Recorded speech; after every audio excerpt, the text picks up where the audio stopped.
अगर पुलवामा के ऊपर आपको वोट मांगना है, बिल्कुल हम देंगे।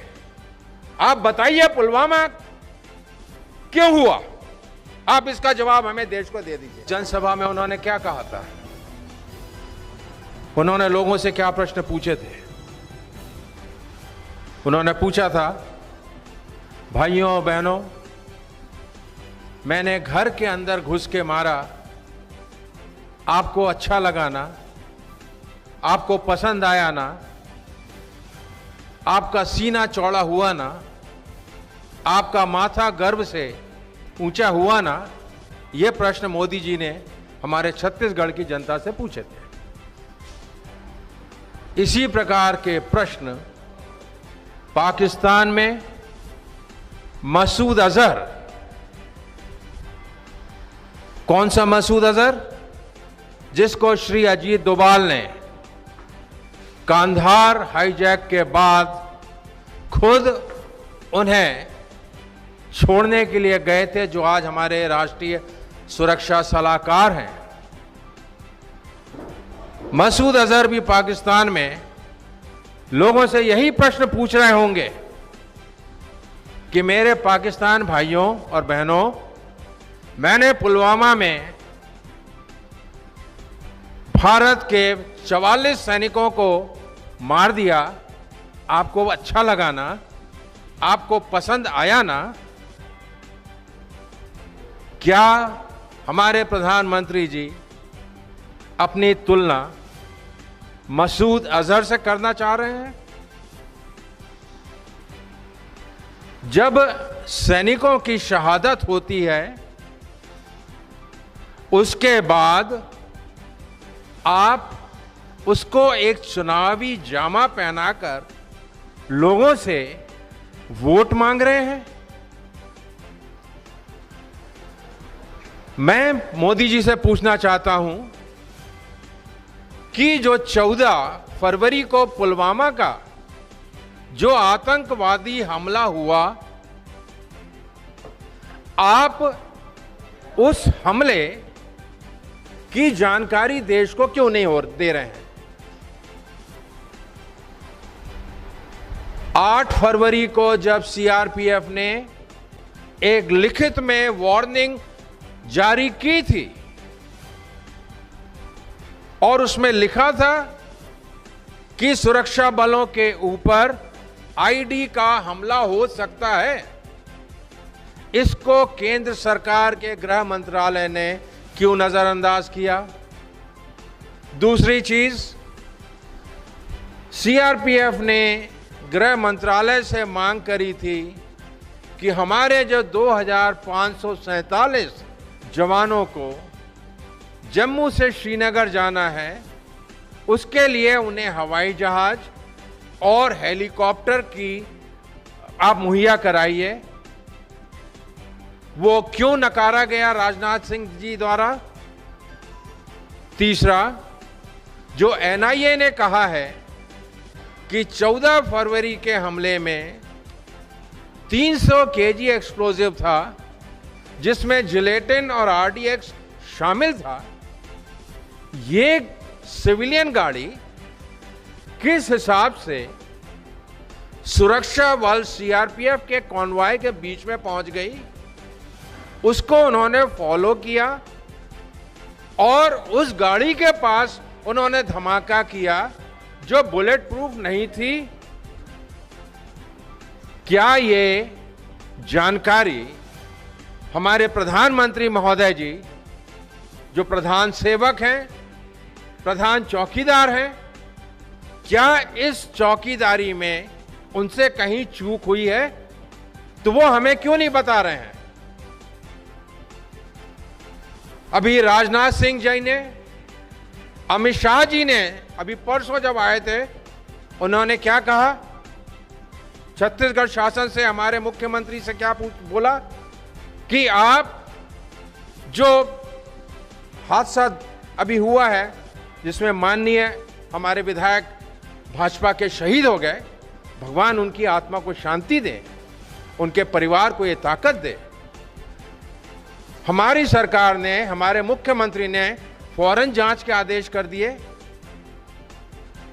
मैं प्रधानमंत्री जी से एक सैनिक होने के नाते, एक कांग्रेस का कार्यकर्ता होने के नाते, एक छत्तीसगढ़ का मूल निवासी होने के नाते मैं पूछना चाहता हूं कि आप देश को क्यों नहीं बता रहे हैं कि आपसे चूक कहां हुई, क्यों हुई, इसके जिम्मेदारी किसके पास है, इसके जिम्मेदार कौन है। आपने पुलवामा से बालाकोट स्ट्राइक करी, हमें गर्व है कि भारतीय वायुसेना ने वहां स्ट्राइक करी, आतंकवादी के कैंप को तहस-नहस किया और भारतीय सेना ने हमेशा विषम परिस्थितियों में जो काम किया है, इसी कारण से आज हमारा देश अखंड है। दुनिया के बहुत सारे देश टूट गए हैं, जिसमें पाकिस्तान भी एक है, जिसको इंदिरा गांधी जी ने 1971 में सबसे बड़ी सर्जिकल स्ट्राइक करके ईस्ट पाकिस्तान को बांग्लादेश बना दिया था। मैं मोदी जी से प्रश्न कर रहा हूं, आप पुलवामा के शहीदों के खून पर आप वोट मांग रहे हैं। मोदी जी, वोट मैं भी दूंगा आपको। आप मुझे बताइए कि आपने पिछले 5 साल के कार्यकाल में आपने क्या काम किए? क्या आपने रोजगार दिए? क्या आपने किसानों की समस्याओं को दूर किया? क्या आपने महिलाओं के बलात्कारों को रोका? क्या आपने 15 लाख रुपए दिए? क्या आपने युवाओं को जो 2 करोड़ रोजगार थे आपने दिए? आपने कहा था नोटबंदी के बाद आतंकवाद समाप्त हो जाएगा। क्या समाप्त हुआ? मैं आपको बताना चाहूंगा कि 2018 में जो लाइन ऑफ कंट्रोल में हादसे हुए हैं, 2010 में हमारे सिर्फ 9 सैनिक लाइन ऑफ कंट्रोल में शहीद हुए थे। 2018 में यह संख्या बढ़ के 61 हो गई। 2010 में सिर्फ 169 लाइन ऑफ कंट्रोल में वायलेशन हुए थे, जो 2018 में 1926 हो गए।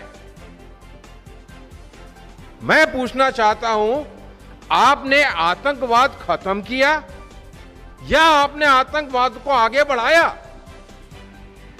अभी इमरान खान पाकिस्तान के प्रधानमंत्री ने क्या कहा कि हम चाहते हैं कि भारतीय जनता पार्टी हिंदुस्तान में फिर से शासन में आए। वो चाहते हैं कि नरेंद्र मोदी जी फिर से प्रधानमंत्री बने।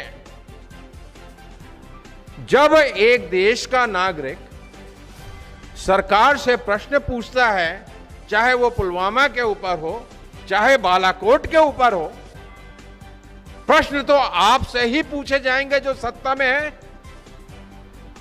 अगर आप सत्ता में हैं, आपको हमारे देशवासियों ने देश के ऊपर शासन करने के लिए, देश को मैनेज करने के लिए आपको वहां बैठाया है, और अगर आपसे देश मैनेज नहीं हो रहा है, आतंकवाद मैनेज नहीं हो रहा है, तो देशवासी तो आपसे ही सवाल पूछेंगे ना। और जब हम आपसे सवाल पूछते हैं, आप हमें देशद्रोही करार कर देते हैं। क्या सरकार से प्रश्न पूछना देशद्रोही का काम है? अगर ऐसी बात है तो प्रधानमंत्री जी आप बताइए। मेरे हिसाब से सबसे बड़े देशद्रोही तो आप हैं। वो क्यों? आप पाकिस्तान डे में पाकिस्तान को बधाइयां भेज रहे हैं। आप पाकिस्तान के बिना बुलाए मेहमान बन के आप वहां पे मेहमान नवाजी करके आ रहे हैं, बिरयानी खा के आ रहे हैं, और अभी आपको पाकिस्तान का प्रधानमंत्री फिर से बनाना चाहता है। तो कहीं ना कहीं तो दाल में काला है, या पूरी दाल ही काली है।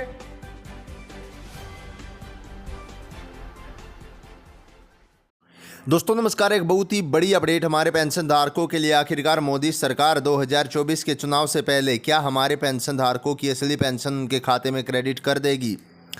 क्या जिस तरीके से हमारे पेंशन धारक जंतर मंतर पर या फिर रामलीला मैदान जैसी बड़े जगह पर धरना प्रदर्शन कर रहे हैं, इन सब चीज़ों का असर मोदी सरकार पर हो रहा है? क्या हमारे पेंशन धारकों की जो OROP सेकंड रिवीजन हुआ है उसमें जो गलतियां हुई हैं वो अब सुधार के साथ उनको जो पैसा असली उनकी बढ़ोतरी वो मिलेगी? ये सब बड़े मुद्दे हैं और मोदी सरकार इस पर मौन है। लेकिन ये जरूर गाथा गा रही है हर रैली में मोदी सरकार की, हमने भूतपूर्व सैनिकों को OROP दिया।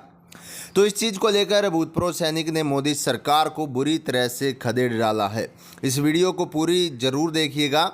उससे पहले हम आपको बता देते हैं, यदि आप सभी की पेंशन इस महीने की खाते में क्रेडिट नहीं हुई है दोस्तों, तो आपकी क्रेडिट 1 या 2 दिन लेट हो सकती है। इस महीने आपकी जो मंथली पेंशन है उसकी मैं बात कर रहा हूँ, लेकिन इस महीने की मंथली पेंशन आपका जिन जिन पेंशन धारकों का OROP का पैसा वो अभी मंथली पेंशन में जुड़कर नहीं आया तो इसी महीने आपका आएगा। इस वीडियो को ज़्यादा से ज़्यादा शेयर करें और पूरी वीडियो अंत तक ज़रूर देख लें। अपनी राय हमें कमेंट बॉक्स में ज़रूर बताएं।